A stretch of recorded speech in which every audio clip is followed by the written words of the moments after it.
የኤርትራን ጊዜያዊ መንግስት የአሰብ ወደብ ለኢትዮጵያ ኢኮኖሚያዊ ደህንነትና እድገት ያለውን ከፍተኛ አስተዋጽኦ ይገነዘባል። ይኸው የባህር በር ጉዳይ በኢትዮጵያና በኤርትራ ህዝቦች የግጭት ምንጭ ሊሆን እንደማይችልም ያምናል። ስለሆነም የአሰብ ወደብ ለኢትዮጵያ ነፃ ወደብ ሆኖ እንዲያገለግል ወስኗል። ገጽ 2 ቁጥር 5 ላይ በተለይም አንድ ወገን በሌላኛው ወገን ቁጥጥር ስር ባለው ግዛት አለመረጋጋትን የሚፈጥሩ ተግባሮች ከመፈጸም እንዲቆጠብ ተስማምቷል። ከመፈጸም እንዲቆጠብ ተስማምቷል የሚል ይስተካከላል። እነዚህ መስተካከሎች ከእንግሊዝኛው ጋር እንዲጣጣሙ በማለት የተስተካከሉ ናቸው። በአብዛኛው ስድስተኛ ገጽ 3 ላይ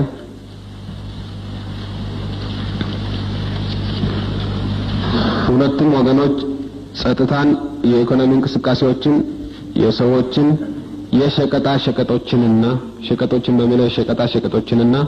የአገልግሎቶችን እንቅስቃሴ የሚመለከቱ የጋራ መማከርት ኮሚቴዎች ለመመስረት ተስማምተዋል። ሁለቱም ወገኖች ጸጥታን፣ የኢኮኖሚ እንቅስቃሴዎችንና የሰዎችን የሸቀጣሸቀጦችንና የአገልግሎቶችን እንቅስቃሴ የሚመለከቱ የጋራ መማከርት ኮሚቴዎች ለመመስረት ተስማምተዋል በሚል መልኩ ይስተካከላል። የኮንፈረንሱ ሊቀመንበር አቶ መለስ ዜናዊ የኤርትራን ጉዳይ በሚመለከት ኢህአዴግ ያቀረበው ሐሳብ መነሻ ቁም ነገሮች እንዲሁም የኤርትራ ጊዜያዊ መንግስት በኤርትራ የሚካሄደው ሪፈረንደም ለ2 ዓመት እንዲራዘምና የአሰብ ወደብ ለኢትዮጵያ ነፃ ወደብ ሆኖ እንዲያገለግል መወሰኑን ካበሰሩ በኋላ ውይይቱ የህዝባዊ ግንባር ሓርነት ኤርትራ ልዑክ ባቀረቡት ሐሳብ ቀጠለ። በመጀመሪያ በዚህ ኮንፈረንስ ونሳተፍ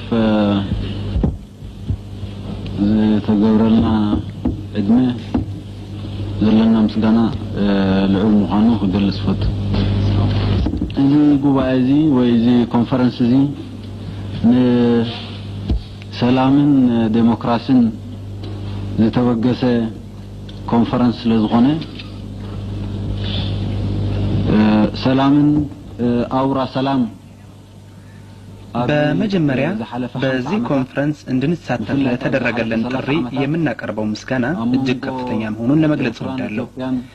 ይህ ጉባኤ ወይም ይህ ኮንፈረንስ ለሰላምና ለዲሞክራሲ የተነሳሳ ኮንፈረንስ ስለሆነ ባለፉት 50 ዓመታት በተለይም ባለፉት 30 ዓመታት በኤርትራና በኢትዮጵያ መካከል ሲካሄድ የቆየው መሪር ግጭት በአፍሪካ ውስጥ ምናልባትም ረጅሙ ጦርነት የሆነና በዘመናችን በማንኛውም መለኪያ እጅግ ከፍተኛና ከባድ ኪሳራ ያደረሰ ጦርነት በመሆኑ ይህ ኮንፈረንስ ለሰላም በመነሳቱ እኔም በሰላም መድረክነቱ ማየት እንዳለብኝ ያለኝ እምነት ከፍተኛ ነው።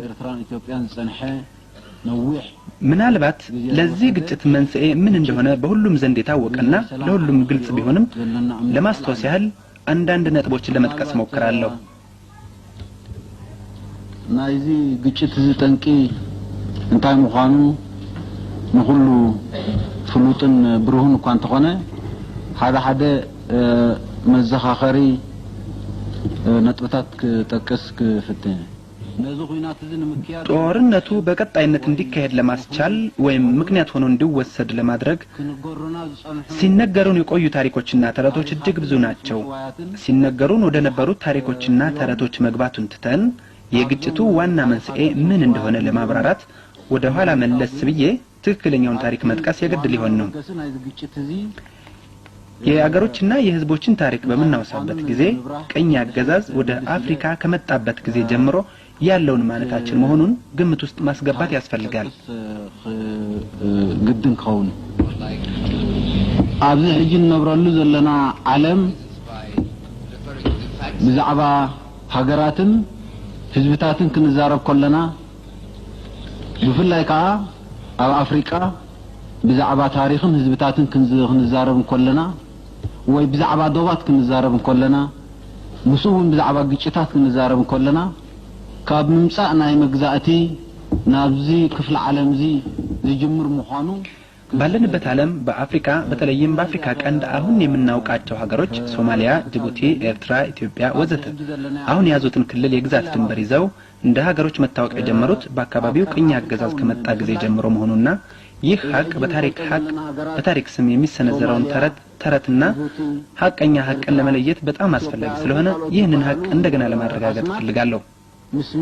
በዚህ መልኩም የኤርትራ ህዝብ በ19ኛው ክፍለ ዘመን መጨረሻ አካባቢ በጣሊያን ቅኝ አገዛዝ ስር እንደዋለ ሁላችንም የምናውቀው ነው።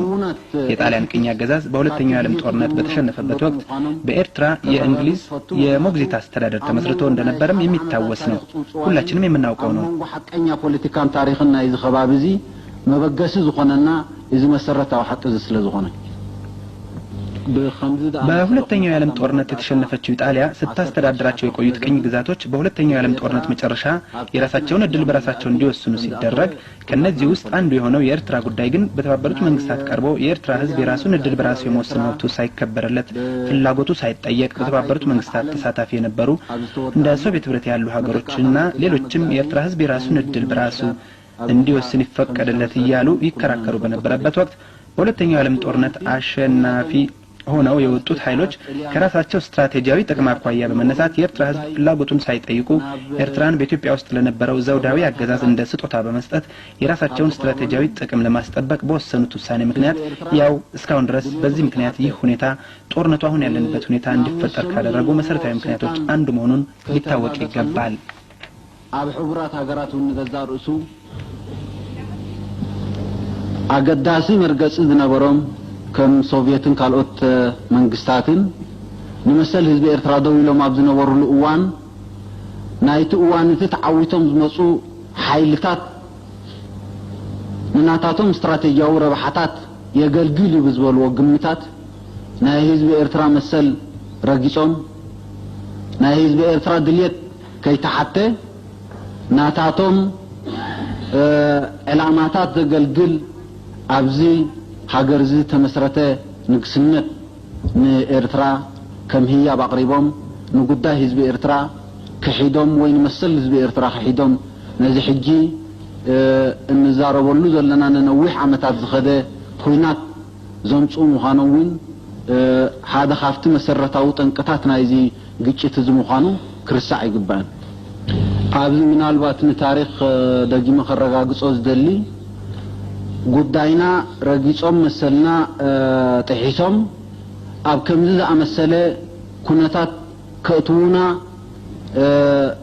ዘገደዱ ኃይልታት ናይዚ ዝሓለፈ ዓሰርተታት ዓመታት ነዊሕ ኩናትን ክሳሩን የኤርትራና የኢትዮጵያ ግጭት በኤርትራና በኢትዮጵያ መካከል የተፈጠረ ግጭት ሳይሆን በፍትህና በዓለም ህብረተሰብ ፊት የኤርትራ ህዝብ የራሱን እድል በራሱ የመወሰን ጥያቄ መሆኑ መዘንጋት የለበትም። ይህም ምናልባት መንስኤ የሆነው ካለፉት 40 ዓመታት ውስጥ 10 ዓመታት የኤርትራ ህዝብ ከፍላጎቱ ውጪ በፌዴራላዊ ቁርኝት ተሳስረው በነበረበት ወቅት በእስር ቤቶች እየተጨፈጨፈ በየገበያው ቦታና በያውራ መንገዱ እየተጣለ ለኡካኑን ለዓለም ህብረተሰብ እየላካ ቤቱታውን ባሰማበት ወቅት ጆሮውን የሚለግሰው ኃይል ባለማግኘቱ በመጨረሻም በኃይል የተጫነበት የግዳጅ ፌዴራላዊ ቁርኝት በይፋና በአዋጅ ተበጥሶ ሌላ አማራጭ ባለመገኘቱ የትጥቅን ትግል እንደ አንድና የመፍትሄ መንገድ አድርጎ ይወስድ ዘንድ የግድ ነበር። በቀሪዎቹ 30 ዓመታት መብቱ የተረገጠውን የኤርትራን ህዝብ በኃይል ሊጨፈልቀው የፈለጉት የኃይለ ሥላሴና የደርግ ስርዓቶች ብቻ ሳይሆኑ የውጪ ርዕሰ ኃያላን መንግስታት ከተጠቀሱት ስርዓቶች ጎን በመቆም ፖለቲካዊና ዲፕሎማሲያዊ ድጋፍ በመስጠት ብቻ ሳይሆን በእነዚህ ስርዓቶች ኃይል የኤርትራን ህዝብ መብት መጨፍለቅ ወሳኝ አስተዋጽኦ እንዲኖረው ለማድረግ የዘመናችን ቴክኖሎጂ ያፈራቸውን የጦር መሳሪያዎች በማስታጠቅ በኤርትራና በኢትዮጵያ ህዝቦች መካከል በሰላም በመተጋገዝና በመረዳዳት መንፈስ ሊዳብር ይገባው የነበረውን ዝምድና በ30 ዓመታት ወደ ኋላ እንዲጎተትና የኤርትራ ህዝብ መብት እንዲረገጥ በማድረግ ለደረሰው የረጅም ዘመን ኪሳራና ጥፋት ጠንቅ የነበሩ መሆናቸውን ሳልጠቅስ ለማለፍ አልችልም። መዋጣጽን መገዲ ኩውሰት ካና ይግድን ይነሩ አውስቱ 30 ዓመታት እቲ መሰል ተረጊጹ በኃይሊ كشفلق سلتدليه ناي ኃይለ ሥላሴ ናይ ደርግን ስርዓት ጥራይ ዘይኮኑ ናይ ደጋ ኃይልታት ርእስ ሓያላን ኣብ ጎኒ ዞም ስርዓታት ዚኣቶም ናይ ፖለቲካን ናይ ዲፕሎማሲን ደገፍ መሃር ጥራይ ዘይኮነ ኃይሊ ናይዚ ስርዓታት እዚ ኣብ ምጭፍላቅ መሰል ህዝቢ ኤርትራ ወሳነ ከም ዝኸውን ምግባር ኩሉ ኣብዚ ዘለና ዘመን ዘምጽኦ ወይ ኣብዚ ዘለና ዘመን ቴክኖሎጂ ዘምጽኦ ኣጽዋር እናዕጠቑ ነዚ ኣመንጎ ህዝቢ ኤርትራን ህዝቢ ኢትዮጵያን بسلام بمتحققاز بمرددا كمعبل زنبور زمدنا مثالات عامة دحريت قوتيتهم بأطوارهم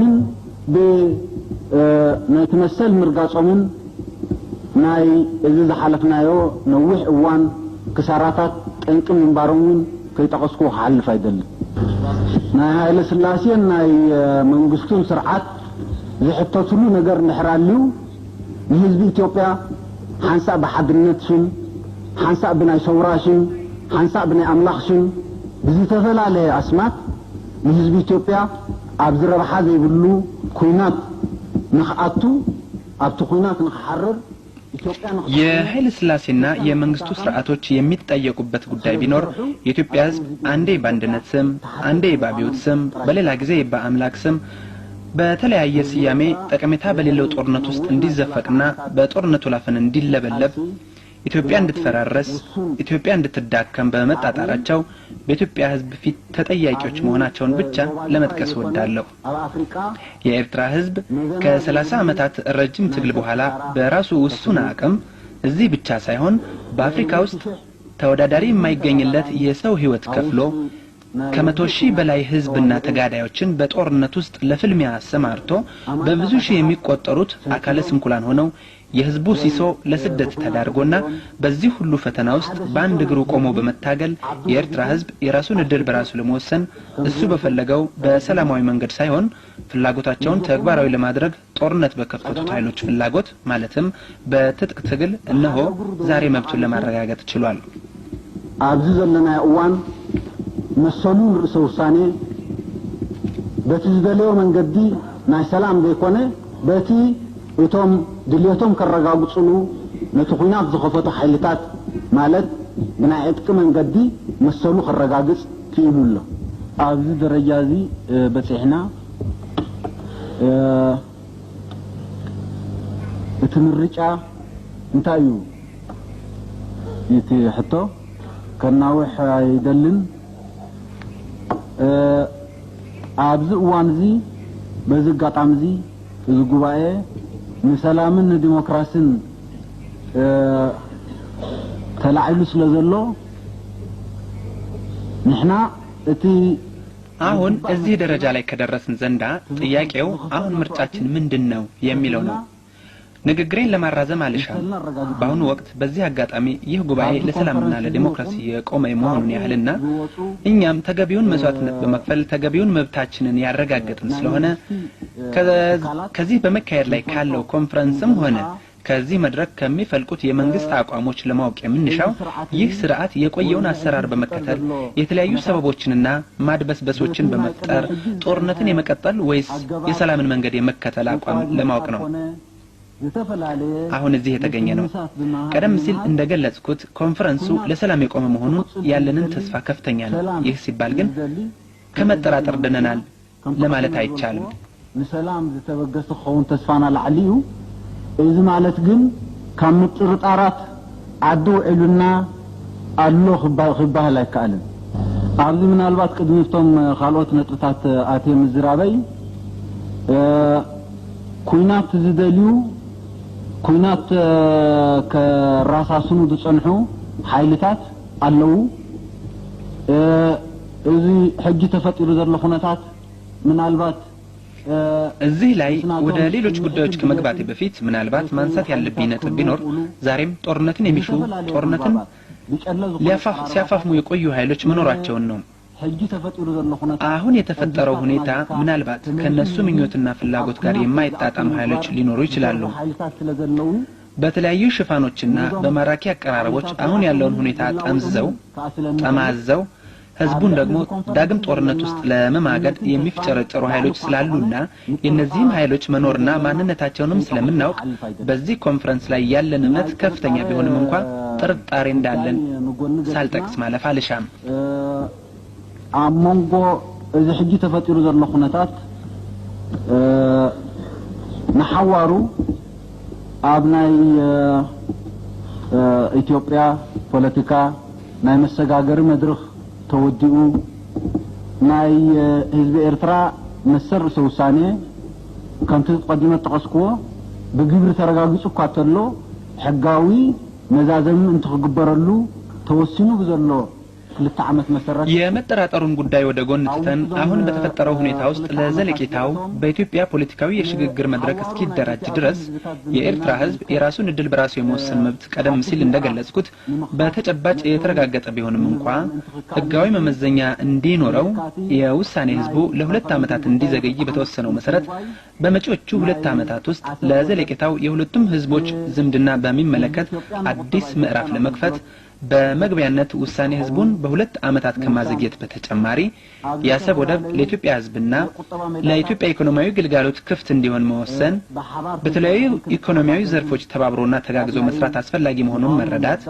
ከረጅምና መራራ ትግል እንዲሁም መስዋዕትነት በኋላ የተጨበጡትን የሁለቱም ህዝቦች ድሎችን በተለያየ መንገድ ለማደናቀፍና ለማዳከም የተሰለፉ ኃይሎች ሊኖሩ ስለሚችሉ የሁለቱንም ህዝቦች ጥቅሞች ለመጠበቅ የጸጥታ ጥበቃ ስምምነት ማድረግ አስፈላጊ መሆኑ የታወቀ ስለሆነ ከነዚህ ጉዳዮችም ሌላ ባለፉት ጊዜያት የነበሩትን የከረረ የጥላቻ ታሪክ ለማለዘብና ለመፈወስ የጋራ ስራን ስለሚጠይቅ በበኩላችን ቀደም ሲልም ስናቀርበው የቆየነውና አሁንም ለዚህ ኮንፈረንስ በመናቀርበው ጽሁፍ ላይ የተዘረዘሩ ስለሆነ አሁን ደግሜ ለማረጋገጥ የምፈልገው ከእንግዲህ ዝምድናችን እንዴት ይጠናከር በሚለው ላይ ያተኮረ መሆኑን ስገልጽ በሁለቱም መንግስታትና ህዝቦች መካከል የሚኖረውን መተጋገዝና መረዳዳት ለማጠናከር በእኛ በኩል አስፈላጊውን ጥረት ሁሉ ለማድረግ ዝግጁ መሆናችንን እያረጋገጥኩ በእኔም ይሁን በህዝባዊ ግንባር የልኡካን ቡድን አባላት በኩል መብራራት ያለባቸውን ጥያቄዎች ለመመለስ የተዘጋጀን መሆናችንን በመግለጽ እዚህ ላይ ንግግሬን እቋጫለሁ።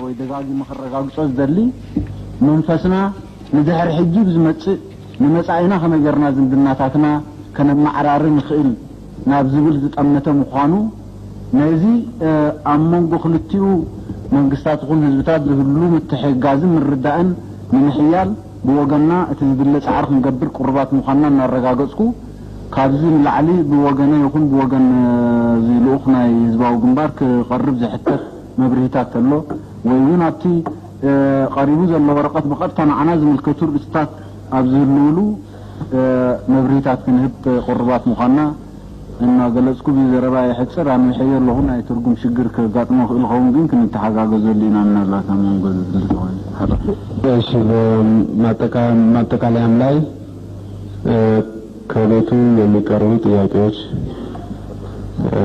ወይም የግንባር የሚመለከት ጉዳይ በተነሳ ጊዜ ማብራሪያ ለመስጠት ዝግጁ መሆናቸውን አስቀምጠዋል እና ይህን መሰረት በማድረግ ወደ ውይይቱ እንሸጋገራለን ማለት ነው።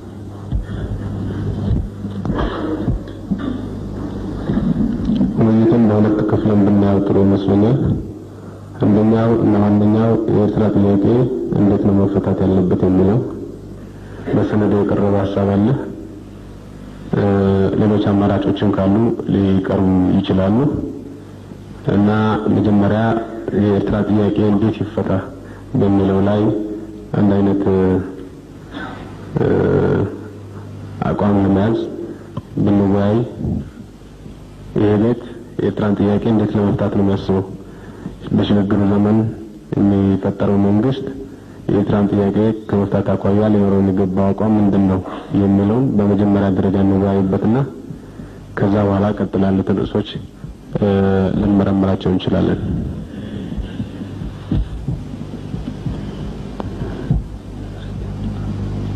እሺ ፕሮፌሰር አስራት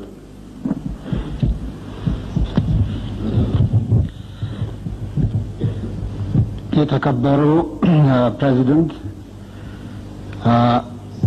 ምን እንኳን ቀደም ብዬ ለመናገር ሳይሆን ትንሽ ጸጥታ ስለበዛ ሌላው ደግሞ ክፍል እስታስበበት ድረስ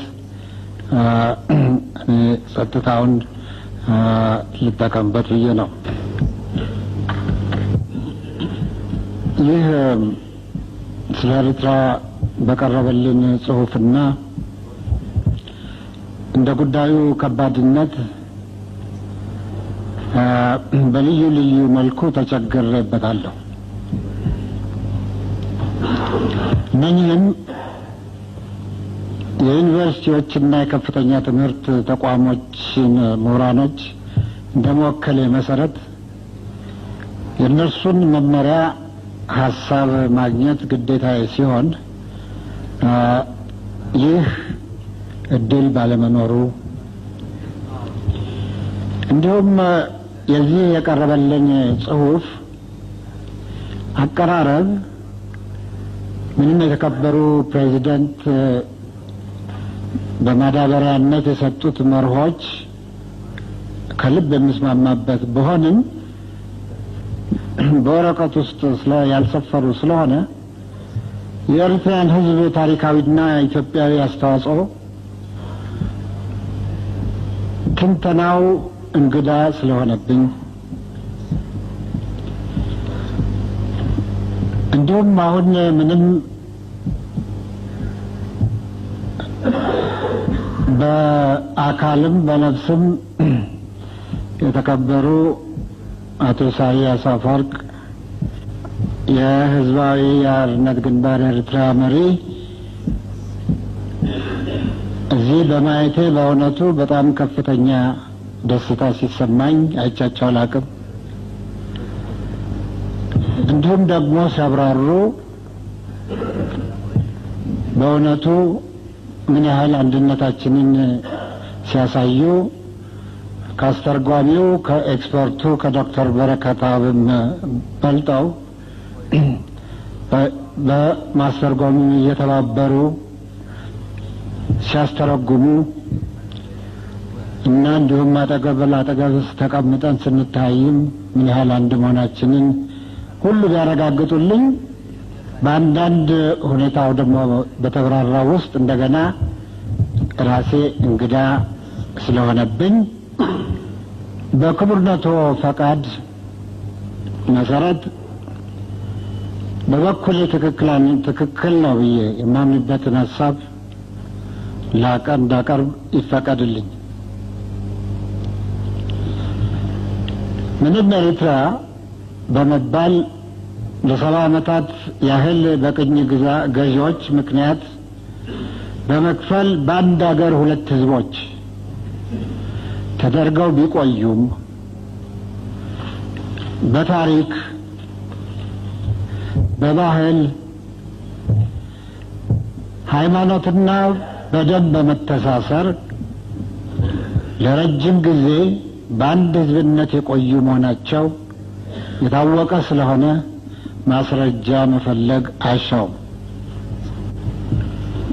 እንዲሁም ከቅኝ ገዢዎች የተረፈችው የኢትዮጵያ አካል በጣሊያን ከመወረራም በፊት ሆነ በጊዜው እና በኋላም ከወንድሞቻቸው ጎን ተሰልፈው ለኢትዮጵያ ነጻነት በልዩ ልዩ መስክ የኤርትራ ህዝብ ያደረገው ከፍተኛ አስተዋጽኦ በደንብ መታወስ ይገባዋል። ሶስተኛ ኢትዮጵያና ኤርትራ ነጻ ከወጡ በኋላ ከጣሊያን ወረራ በኋላ ማለቴ ነው ኤርትራ በእንግሊዝ ሞግዚታዊ አስተዳደር እንደተጠቀሰው ስር ስትወድቅ በአንጻሩ ኢትዮጵያ ደግሞ በእንግሊዝ የበላይ ጠባቂነት ወይም ፕሮቴክቶሬት እንድትሆን ያጋጠማትን የፖለቲካ ተጽዕኖ በመከላከል ለዓመታት ከባድ የፖለቲካ ትግል ታካሄድ ነበር። ከዚህም በኋላ አራቱ ሀያላን መንግስታት በወቅቱ በጣሊያን ቅኝ ግዛቶች ጉዳይ እልባት ለመስጠት በተነጋገሩበት ወቅት የኤርትራ ጉዳይ በተባበሩ መንግስታት እንዲወስን ሲስማሙ በማንኛቸውም የውሳኔ ውጤት ኢትዮጵያ የባህር በር እንድታገኝ የስምምነታቸው መሰረት ነበር። አምስተኛ በተባበሩ መንግስታት ቻርተር መሰረት ይኸው ድርጅት ባከናወነው ድርጅታዊና ህጋዊ ስልቶች መሰረት የኤርትራ ህዝብ እስላሙም ክርስቲያኑ ከኢትዮጵያ ጋር ለመዋሃድ በከፍተኛ ድምፅ በመወሰኑ የታሪክ ሀቅ ነው። ሆኖም የተባበሩ መንግስታት ኤርትራን ከኢትዮጵያ ጋር በነበረው ሉዓላዊ መንግስት ስር በፌዴሬሽን እንድትዋሃድ ወሰነ። ከዚህ ውሳኔ በኋላ ጉዳዩ እንደማንኛቸውም በተባበሩ መንግስታት በቅኝ ግዛቶች ላይ የተወሰኑ ውሳኔዎች በቻርተሩና በሕጉ መሰረት የመጨረሻ ውሳኔ ስለሆነ የተባበሩ መንግስታት እንደገና በጣልቃ ሊገቡበት የሚችሉበት ጉዳይ አይደለም። ድርጅቱ ማለት የተባበሩ መንግስታት ይህን ላድርግ ቢል እንኳ በዓለም አቀፍና በአፍሪካ አህጉር ከፍተኛ ችግሮችና ወይም ውዝግብ እንደሚፈጥር መዘንጋት የለብንም። ሆኖም ከፌዴሬሽኑ በኋላ አከራካሪ ጉዳይ ተብሎ የሚወሳው የውህደቱ ጉዳይ ብቻ ነው። ይህም ጉዳይ በሕግ ሊታይና ሊፈታ የሚችለው በኢትዮጵያ ሕዝብ ውሳኔ ብቻ ነው። ነገር ግን በወቅቱ እቃወማለሁ ብሎ በትግል የተነሳውና የታገለው ኢኤልኤፍ ሲሆን እርሱም በመሃላችን አይገኝም። ባለመጋበዙም ቅሬታ የተሰማ መሆኑን በቢቢሲ ከጥቂት ቀናት በፊት ሰምቻለሁ። በዚህ መሰረት በሌሎች የኢጣሊያ ቅኝ ግዛቶች እንደተወሰነ ሁሉ በኤርትራ የተወሰነው ውሳኔ በተባበሩ መንግስታት መስፈርቶችና ሕግ መሰረት ስለሆነ ውሳኔው የመጨረሻው ነው። ሌላ የሕዝብ ውሳኔ ሊካሄድ ይፈለጋል ከተባለ ይህ ሊካሄድ የሚችለው በሉዓላዊ የኢትዮጵያ መንግስት አስተናጋጅነት በኢትዮጵያ ሕዝብ ብቻ ነው። የተከበሩ ፕሬዚደንት፣ ይህ ጉባኤ የሽግግር መንግስቱን ለመመስረት የተዋቀረ ብቻ መሆኑንና የኢትዮጵያን ሕዝብ በምንም አይነት የማይወክል መሆኑን ደጋግመው አስገንዝበውናል። በዚህ መሰረት ይህ ጉባኤ በኢትዮጵያ ሕዝብ ስም ምንም ጉዳይ ሊወስን፣ ሊያግድ ወይም ሊሰርዝ አይችልም። ሆኖም የኢትዮጵያን የአሁኑን ተጨባጭ ሁናቴ በመመርኮዝ የወንድማማቾች ደም መፋሰስ የቆመ መሆኑን፣ አሁን የሰፈነውን የሰላምና የዲሞክራሲያዊ ሂደት መሰረት በማድረግ የኢህአዴግና የህዝባዊ ግንባር ሓርነት ኤርትራን ልዩ ግንኙነት በመጠቀም ወንድማማችና እህትማማች የሆኑትን ህዝቦች መካከል የዘለቄታ ቅራኔ እንዲወገድ እና በኢትዮጵያዊነትና በይቅር እግዚአብሔር መሰረት በአስቸኳይ የሚስማሙበትን መንገድ መፈለግ የመሸጋገሪያው መንግስት ተቀዳሚ ተግባሩ እንዲሆን ጉባኤው እንዲያሳስብ ይህን ሐሳብ በአክብሮት አቀርባለሁ። ይህንን እድል ስለሰጡኝ ከልቤ አመሰግናለሁ።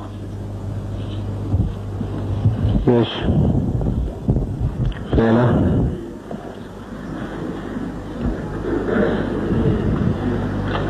አስተያየት ካለ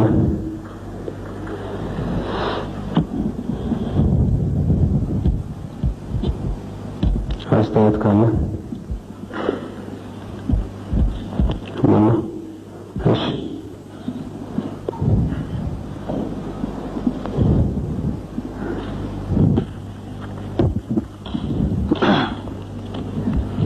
በጣም አመሰግናለሁ ክቡር ሰብሳቢ።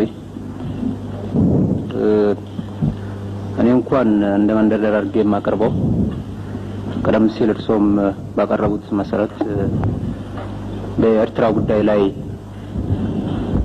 ምን አይነት የመፍትሄ ሀሳብ መወያየት እንችላለን ወደሚለው ከመግባታችን በፊት አቶ ኢሳያስ ባቀረቡት አጠቃላይ ሪፖርት ላይ ማብራሪያ እንዲሰጥ ወደዛው ውይይት ከመግባታችን በፊት ማብራሪያ እንዲሰጥበት ሁለት ነጥቦች አሉኝ።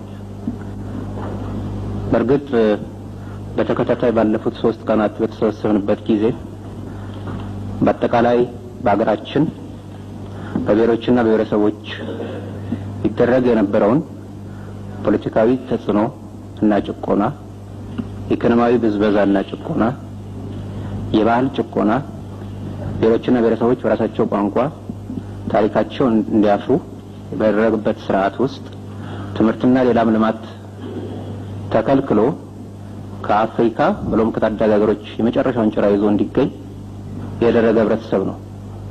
በዚህ መሰረት በዚህ ታሪካዊ ስብሰባ ላይ ይህን ሁሉ አስቀያሚ ገጽታዎችን ሁሉ አስወግደን በአዲስ ጎዳና ሄደን ብሔሮችና ብሔረሰቦች በአጠቃላይ በዚህ ግዛት ክልል ያለው ህብረተሰብ ሁሉ በወንድማማችነትና በተዋናችነት ወደ አዲሱ ምዕራፍና በዲሞክራሲና በእኩልነት ቅራኔዎች ቀርተው መቃቃሮችን ቀርተው በሚያስችል ሁኔታ አዲስ ስርዓት ለመዘርጋት የተሰበሰበ መሆኑን ለሁላችንም ግልጽ ነው።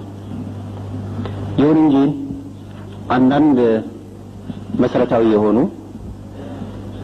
ሀቆችንም ደግሞ ከታሪክ አንፃር ታሪክ ምስክር ነውና መረሳት የሌለባቸው ብዙ ጉዳዮች ይኖራሉ። አንደኛ የኢትዮጵያን ታሪክን በተመለከተ የቀረበ አስተያየት አለ። ሁለተኛ ደግሞ ስለ ኤርትራ ፌዴሬሽን የተባበሩት መንግስታት በመጀመሪያው 1950ዎች መጀመሪያ ላይ ስለወሰደው ሀሳብ በቀረቡት ሀሳቦች ላይ ማብራሪያ ጠይቃለሁ። አንደኛ የኢትዮጵያ አንድ ኤንቲቲ እንደ አንድ ራሱ የቻለ አንድ መንግስት አካል ሆኖ የታየው እንደ ሌሎቹ እንደ ጅቡቲ፣ ሶማሊያ ወይም ጎረቤት ሱዳን ሀገሮች የአውሮፓ ቅኝ ገዢዎች ወደ አፍሪካ ከመጡ በኋላ በተመሳሳይ ደረጃ ላይ የተቀመጠ መሰለኝ። ኢትዮጵያ በተለያየ ታሪክ ውስጥ አንዴ አቢሲኒያ አንዴ ኢትዮጵያ እየተባለ ወይም የአበሻ ሀገር እየተባለ በተለያየ ወቅት ረዘም ያለ ታሪክ የነበረው ይሄውም የታሪክ ቁንጮ ግንባሩ ከሰሜን ኢትዮጵያ እንደው አፈ ታሪኩን እንተውና ከአክሱም ዘመነ መንግስት ከአንደኛ መቶ ዓመት ከዛ በኋላ በወቅቱ የነበሩት መንግስታት ከውጭ ባለው ተጽዕኖ ከራሳቸው ካለው ወታደራዊና አስተዳደራዊ ድክመት አንዴ ሲፈራረሱ ከቦታ ወደ ቦታ በሚዘዋወሩበት ጊዜ እንደነበረ አይ ቲንክ ይሄን በታሪክ ውስጥ ተመዝግቦ የሚገኝ ነው። በወቅቱ የነበረውን ታሪክ ደግሞ የጻፉት ኢትዮጵያኖች ሳይሆኑ በአብዛኛው የተለያዩ ሀገሮች የመጡ የውጭ ታሪከኞች ናቸው። በዚህ ጊዜ ትክክለኛ ኢትዮጵያዊ የሚባለው በወቅቱ ወይም አበሻ ይባል የነበረው ከማንኛውም ዛሬ ኢትዮጵያዊ ከምንለው በማንኛውም ክልል ካለው ህዝብ የበለጠ የሰሜን ኢትዮጵያ ህዝብ ነው። ዛሬ በደቡብ በምስራቅና በምዕራብ አንዳንድ ዳር ሀገሮች ያሉት ኢትዮጵያኖች ናቸው ብለን አሁን ባለው ጂኦግራፊካል ፓራሜትር ከዚህ ከመቶ ዓመት ወዲህ እንደተባለው ከአፄ ምኒልክ ዘመነ መንግስት ካለው ጊዜ ውስጥ ካለው ኢትዮጵያዊ ነው የምንለው። ነገር ግን በዘር በታሪክና በአምሳል በባህል በብዙ ነገሮች ሁሉ ኢትዮጵያዊ ነኝ ብሎ መናገር የሚችለው መጀመሪያው የሰሜን ኢትዮጵያ ህዝብ ነው እንጂ ሌላው አይደለም። ይህን ሀቅ እያለ ከዛ በኋላ በርግጥ ከአፄ ምኒልክ ዘመነ መንግስት ወዲህ ዛሬ ኢትዮጵያ የምንለው የጂኦግራፊ ዴፊኒሽን ነው እንጂ በርግጥ ኢትዮጵያ የሚባል አሰች በባህልና በቋንቋም የአንድ ህዝብ ስያሜ አይደለም። ያ መሆኑ ከታወቀ ዛሬ ኢትዮጵያ ስያሜ የምንለው ይሄ ዛሬ ከመቶ ዓመት ወዲህ ያለውን ሳይሆን በርግጥ የራሱ ኮንቲኒቲና ለውጦች ነበሩት። ይህ መሆኑ ከታወቀ አቶ ኢሳያስ ባቀረቡት ሪፖርት ላይ የኢትዮጵያ ታሪክ ከ100 ዓመት ወዲህ ነው የሚለውና ቀደም ሲል ከነበረው የታሪክ ማስረጃነት ካለው በምን አይነት ሁኔታ ተለይቶ ከሌሎቹ አዲስ ከተፈጠሩ ኤንቲቲዎች አፍሪካ ሀገሮች ጋር ሊወዳደር እንደቻለ ይህ በትክክል ማስረጃ እንዲሰጡበት ጠይቃለሁ። ይካለኝ የራሴን የታሪክ ዕውቀትና ትንሽ አዲስ ነገር ስለሆነብኝ በዚህ በኩል ማስረጃ ፈልጋለሁ። በሌላ በኩል ደግሞ ቀደም ሲል ጣሊያን ኤርትራን በቅኝ ግዛት ከመያዟ በፊት ስለነበረው የዘር ግንድ፣ የታሪክ፣ የቋንቋና ሌሎችን በዝርዝር ማስረዳቱ በዚህ ወቅት አስፈላጊ አይደለም። ይሁን እንጂ 50 ዓመት በጣሊያን ቅኝ ግዛት 10 ዓመት ደግሞ በእንግሊዞች ወታደራዊ አስተዳደር ከቆየ በኋላ የተባበሩት መንግስታት በወቅቱ 5 አባላት ያሉበት ነፃ ሀገሮች ወይም ገለልተኛ ሀገሮችን ወደዚህ አካባቢ ደርሰው የህዝቡን ስሜትና አስተሳሰብ በወቅቱ ደግሞ በተለያየ ምክንያት በሃይማኖት ድርጅቶች እና የፖለቲካ ድርጅቶች ህዝቡን እንወክላለን ራሳችንን እንወክለው ህዝብ አለን ብለው በቀረቡት የፖለቲካ ድርጅቶች አስተሳሰብና አቋም መርምረው ከተመለሱ በኋላ በሰጡት ውሳኔ መሰረት የተባበሩት መንግስታት እና የመዝኛ ውሳኔዎችን ሁለተኛ ደግሞ ቀደም ሲል የጣሊያን ቅኝ ግዛት ወደዛ ከመምጣቱ በፊት ከነበረው ታሪካዊና ህዝባዊ ኢኮኖሚያዊ መተሳሰርና ሌሎችም ግንዛቤዎች ውስጥ በማስገባት በድምጽ ብልጫ ሶስቱ ከኢትዮጵያ ጋር በፌደራል ስታተስ ልትቀላቀል ወይም ልትተሳሰር ትችላለች በሚል ሌሎቹ ሁለት አቋም በመውሰድ የአብዛኛው ድምጽ ከፍ ስላለ ያደረገው ውህደት መሰለኝ። እርግጥ ከዛ በኋላ ያለ ስላሴ አስተዳደር ቀጥሎም ደግሞ ወታደራዊ አምባገነን የመንግስቱ አስተዳደር በክልሉ እንደ ሌሎች የኢትዮጵያ ህዝቦች ላይ ያደረገው ወታደራዊ ፖለቲካዊና ኢኮኖሚያዊ ተጽዕኖች የባህል ረገጣዎችና ተጽዕኖች ይህ ዓለም የሚባል ነገር አይደለም። ከዛ በኋላ የነበረው ሁሉ ከማንም እንደማንኛውም የኢትዮጵያ ህዝብ የኤርትራ ህዝብ በከፍተኛ ጭቆናን ስር እንደነበረ ሁላችንም የሚያሳዝንና አብረንም ስንታገልበት የነበረ ነው። ትግሉንም ስንደግፈው ነበር። ስለዚህ በዚህ በኩል ያለ ፍላጎቱ የተባበሩት መንግስታት በራሱ ሰዎች አማካይነት የህዝቡን ድምጽ ሳይሰማ ውሳኔ ተላልፎ ፌደራሊዝም ወይም የፌደራል ስታተስ አስተዳደር ውስጥ እንዲውል ተደርጓል በሚሉት ሁለት ነጥቦች ላይ ማብራሪያ እቀበላለሁ። ስለዚህ መጀመሪያ የማብራሪያ ጥያቄዎች ቀርበው መልስ ቢሰጥባቸው እነዚህ የማብራሪያ ጥያቄዎች ቀርበው መልስ ከተሰጠባቸው በኋላ ወደ ክርክሩ ብንሄድ የተሻለ ነው የሚል ሐሳብ አለን። ይሄ እንግዲህ ለቤቱ የሚቀርብ ነው ማለት ነው። ሁለተኛ ለኢፒኤልኤፍ የሚቀርብ ማሳሰቢያ ነው። አተረጓጎም ላይ አንዳንድ ችግሮች ስላሉ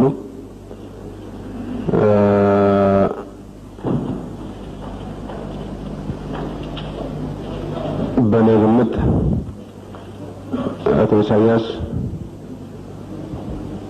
አቋሙን በትግርኛ ብቻ ሳይሆን በእንግሊዝኛም በበቂው ማስረዳት እንደሚችል ስለማምን ለቤቱ እንዲመች የማንም ሰው በቋንቋው የመጠቀም መብት ሳልጋፋ ማንም ሰው በቋንቋው የመጠቀም መብቱ እንዳለ እንደተጠበቀ ሆኖ ስብሰባውን ለማሳጠር ይረዳ ዘንድ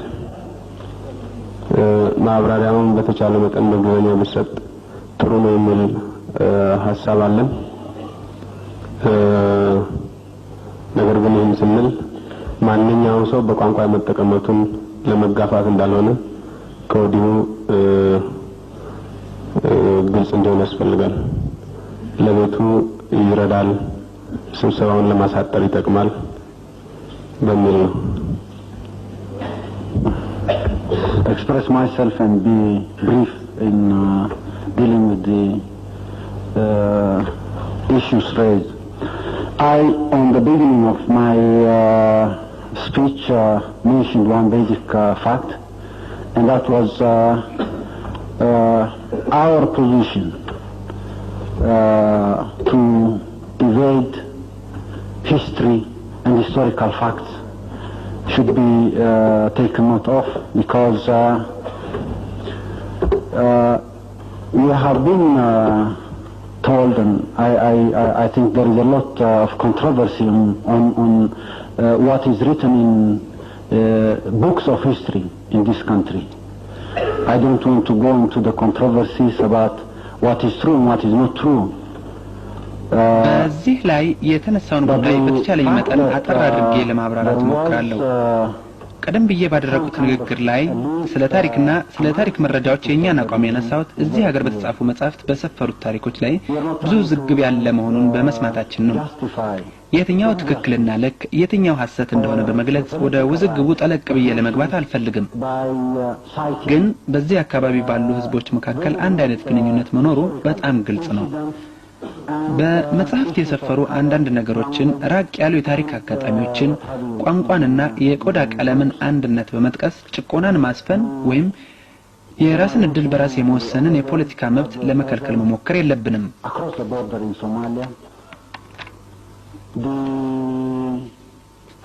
Oromos and other nationalities of the South and Southwest have their brother across the border in Kenya. The nations and nationalities or national groups and ethnic groups on the western borders of Ethiopia have their brother across the border in the Sudan. በኦጋዴን የሚገኙ ሶማሌዎች ድንበር አቋርጦ ዝምድና ያለው ህዝብ በሶማሊያ ይኖራል። በደቡብና በደቡብ ምዕራብ ኢትዮጵያ የሚገኙ የኦሮሞ ህዝቦችና ሌሎች ብሔረሰቦች እንዲሁ ድንበር አቋርጦ የሚኖር ወንድም የሆነ ህዝብ በኬንያ ይገኛል። በኢትዮጵያ ምዕራባዊ ክፍል የሚገኙ የተለያዩ ብሔረሰቦችና ጎሳዎች ወንድሞችም በሱዳን ይገኛሉ። በኤርትራና በሱዳንም እንዲሁ ዝምድና ያላቸው ጎሳዎች ድንበር ተሻግረው ይገኛሉ። ሰዎች የኢትዮጵያ ስልጣኔ ምንጭ ብለው ለሚሉት በሰሜኑ ክፍል ባለው ህዝብ መካከል ታሪካዊ ወይም ሌላ አይነት ግንኙነት ነበር። ግን በቅድሚያ ሰዎች በታሪክ ላይ የሚወያዩት በዚህ አካባቢ የሀገሮችን ድንበር እንደገና ለማካለል አይደለም። የህዝባዊ ግንባር ሓርነት ኤርትራ አቋም ግን የሀገሮችን ድንበር በጎሳ፣ በቆዳ ቀለም፣ በቋንቋ፣ በሃይማኖትና በሌሎች መስፈርቶች የአፍሪካን ድንበሮች እንደገና የሚያካልል አይደለም። And political rights of nations that were formed. When we talk, I don't want to go into the academic argument about the meaning of nations, nationalities and others, but in case one needs to talk about the Eritrean question, we link the creation of this nation, like the creation of other nations in this part of the continent and the continent as a whole, was the making of colonialism. እኛ የምንናገረው ስለ ብሔራዊ የፖለቲካ መብትና በሀገርነት ስለተመሰረቱት ብሔሮች የፖለቲካ መብት ነው። ስለ ብሔር፣ ብሔረሰብና ሌሎችም ትርጉም ወይም ፍቺ ክርክር መክፈት አልፈልግም። ይሁንና ስለ ኤርትራ ጥያቄ ማንሳት ካስፈለገ በክፍለ አህጉራችን በተለይም በምንገኝበት በዚህ የአህጉራችን ክፍል የሀገሮችን ምስረታ የምናያይዘውና የምናየው የቅኝ አገዛዝ ስራ እንደሆነ ነው። ስለ ታሪክ ስንናገር አቢሲኒያ የሚባለው የሰሜን ኢትዮጵያ ክፍልና ኤርትራ ኢትዮጵያ ነበር ብለው የሚያምኑ ከሆነ ካርታው እንደገና ይሳልና ለዓለም ህብረተሰብ ይቀርብ።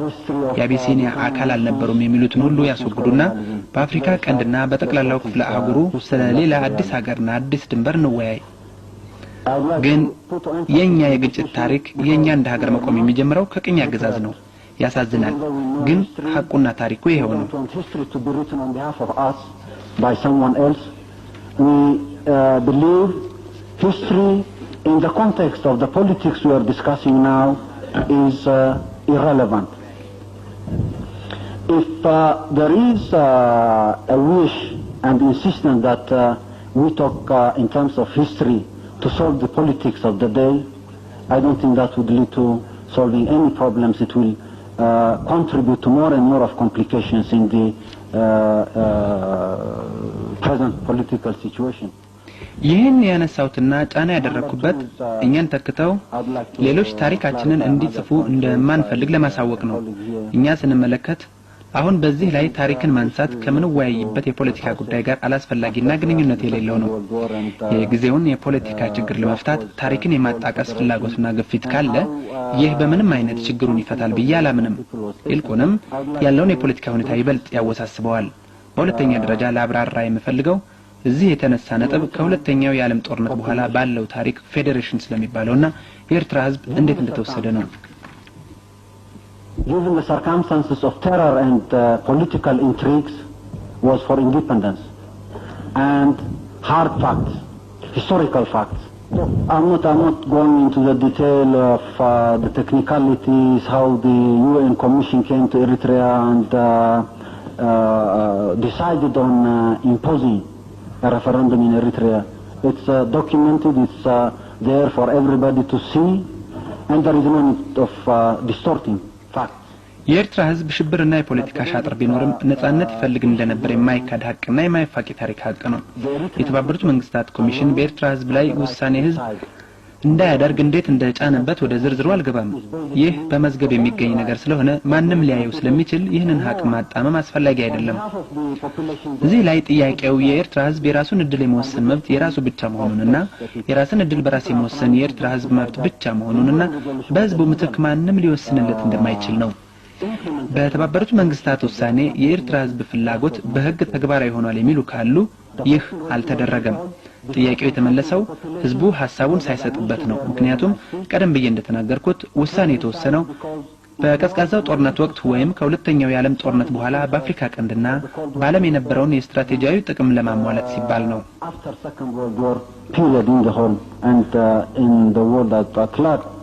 So the fact that the population was not consulted on its right and destiny, and the findings even, which prove that all political groups within the alliance of the independence bloc represented or representing more than 75% of the population were trampled upon and their voices were not heard, and ሀቁ እንግዲህ ህዝቡ በመብቱና በወደፊት እጣው ላይ ሐሳብ እንዲሰጥ አልተደረገም። ነጻነትን የሚፈልጉት ፓርቲዎች 75 ከመቶ የሚሆነውን ህዝብ እንደሚወክሉ የተጠናው ጥናት ተረግጦ ድምጻቸው ታፍኖ ውሳኔ የተወሰደው በኃይል ነው። እነዚህ የታሪክ ሀቆች ተመዝግበው የሚገኙና ሊታዩ የሚችሉ ናቸው። በዚህ የታሪክ ሀቆች ላይ ገለጻ ማድረግ አስፈላጊ አይመስለኝም። እንደገና በአጽንኦት ልናገር የሚፈልገው ግን ህዝቡ እንዳልመከረና እንዳልዘከረ ማንም ሊወስንለት መብት እንደሌለውና የፖለቲካ መብቶቻችንና የራሳችንን እድል ራሳችንን ለመወሰን ያለን መብት ስናነሳ እናንተ ይህንን መሰረታዊ መብታችንን እንድታውቁልን ለመማጸን አስበን ወይም ተስፋ አድርገን አይደለም።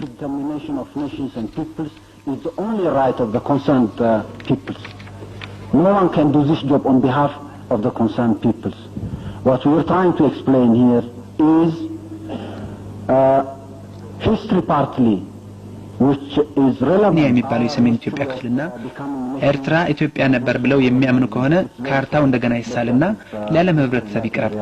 In the context of the politics we are discussing now is irrelevant.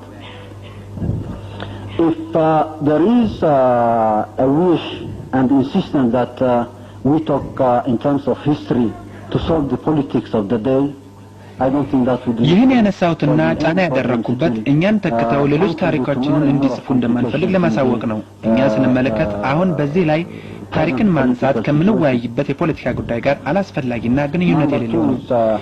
የጊዜውን የፖለቲካ ችግር ለመፍታት ታሪክን የማጣቀስ ፍላጎትና ግፊት ካለ ይህ በምንም አይነት ችግሩን ይፈታል ብዬ አላምንም። ይልቁንም ያለውን የፖለቲካ ሁኔታ ይበልጥ ያወሳስበዋል። በሁለተኛ ደረጃ ላብራራ የምፈልገው እዚህ የተነሳ ነጥብ ከሁለተኛው የዓለም ጦርነት በኋላ ባለው ታሪክ ፌዴሬሽን ስለሚባለውና የኤርትራ ህዝብ እንዴት እንደተወሰደ ነው። I would like to briefly state the Eritrean population, given the circumstances of terror and political intrigues, was for independence and hard facts, historical facts. I'm not going into the detail of the technicalities, how the UN Commission came to Eritrea and decided on የኤርትራ ህዝብ ሽብርና የፖለቲካ ሻጥር ቢኖርም ነጻነት ይፈልግ እንደነበር የማይካድ ሐቅና የማይፋቅ የታሪክ ሐቅ ነው። የተባበሩት መንግስታት ኮሚሽን በኤርትራ ህዝብ ላይ ውሳኔ ህዝብ እንዳያደርግ እንዴት እንደጫነበት ወደ ዝርዝሩ አልገባም። ይህ በመዝገብ የሚገኝ ነገር ስለሆነ ማንም ሊያየው ስለሚችል ይህንን ሐቅ ማጣመም አስፈላጊ አይደለም። እዚህ ላይ ጥያቄው የኤርትራ ህዝብ የራሱን እድል የመወሰን መብት የራሱ ብቻ መሆኑንና የራስን እድል በራስ የመወሰን የኤርትራ ህዝብ መብት ብቻ መሆኑንና በህዝቡ ምትክ ማንም ሊወስንለት እንደማይችል ነው። በተባበሩት መንግስታት ውሳኔ የኤርትራ ህዝብ ፍላጎት በህግ ተግባራዊ ይሆናል የሚሉ ካሉ ይህ አልተደረገም። ጥያቄው የተመለሰው ህዝብ ሐሳቡን ሳይሰጥበት ነው። ምክንያቱም ቀደም ብዬ እንደተናገርኩት ውሳኔው የተወሰነው በቀዝቃዛው ጦርነት ወቅት ወይም ከሁለተኛው የዓለም ጦርነት በኋላ በአፍሪካ ቀንድና በዓለም የነበረውን የስትራቴጂካዊ ጥቅም ለማሟላት ሲባል ነው። of the Cold War period or the after Second World War period in the whole and in the world at large. So the fact that the population was not consulted on its right and destiny, and the findings even, which prove that all political groups within the alliance of the independence bloc represented or representing more than 75% of the population were trampled upon. ሐቁ እንግዲህ ህዝቡ በመብቱና በወደፊት እጣው ላይ ሐሳብ እንዲሰጥ አልተደረገም። ነጻነትን የሚፈልጉት ፓርቲዎች 75 ከመቶ የሚሆነውን ህዝብ እንደሚወክሉ የተጠናው ጥናት ተረግጦ ድምጻቸው ታፍኖ ውሳኔው የተወሰደው በኃይል ነው። እነዚህ የታሪክ ሐቆች ተመዝግበው የሚገኙና ሊታዩ የሚችሉ ናቸው። በዚህ የታሪክ ሐቆች ላይ ገለጻ ማድረግ አስፈላጊ አይመስለኝም። እንደገና በአጽንኦት ልናገር የሚፈልገው ግን ህዝቡ እንዳልመከረና እንዳልዘከረ ማንም ሊወስንለት መብት እንደሌለውና የፖለቲካ መብቶቻችንና የራሳችንን እድል ራሳችንን ለመወሰን ያለንን መብት ስናነሳ እናንተ ይህንን መሰረታዊ መብታችንን እንድታውቁልን ለመማጸን አስበን ወይም ተስፋ አድርገን አይደለም። Self-determination of nations and peoples is the only right of the concerned peoples. No one can do this job on behalf of the concerned peoples. What we are trying to explain here is history partly, which is relevant to the formation of this nation. የራሱን እድል በራስ መወሰን የሚመለከተው ህዝብ ብቻ መብት ነው። ይህንን ጉዳይ ማንም ይሁን ምን የሚመለከተውን ህዝብ ተክቶ ሊያስፈጽም አይችልም። እዚህ ላይ ለማስረዳት የሞከርነው የዚህችን ሀገር መስረታ የሚመለከት ታሪክና ከውጪ የተጫኑ መፍትሄዎች ታሪክ ጉዳዩን እንዳወሳሰበውና ችግሩን በጦር ኃይል ወደ መፍታት እንዳመራው ነው። እንደገና ልናገር የምፈልገው የራሱን እድል በራሱ የመወሰን ብቸኛና ግለኛ መብት ያለው የኤርትራ ህዝብ ብቻ መሆኑን ነው። ማንም ህዝቡን ተክቶ እድላቸውን ሊወስን አይችልም። ከየትኛውም አቅጣጫ ከዓለም አቀፍ ድርጅቶች እንኳን በኤርትራ ህዝብ ላይ የራሱን ሐሳብና ምኞት ለመጫን ፍላጎት ካለ ይህ ተቀባይነት አይኖረውም። ምክንያቱም ህጋዊና ፍትሃዊ ስላልሆነ ነው።